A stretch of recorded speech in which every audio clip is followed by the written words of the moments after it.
Bemorimizga bizga ham chap tomonlama buyrak o'sma kasalligidan murojaat qilib kelingan.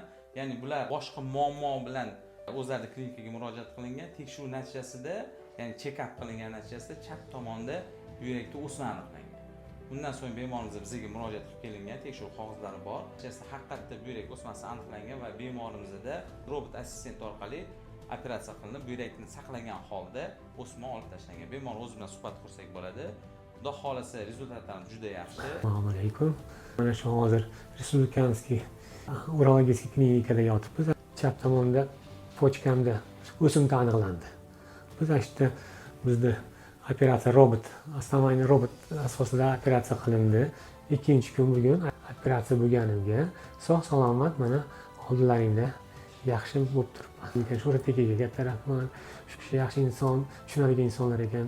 Urologlarimiz Zarifxo'ja aka, Farruxjonlar, shularga kattakon rahmat. Operatsiyani aniq darajada va a'lo darajada o'tgani uchun.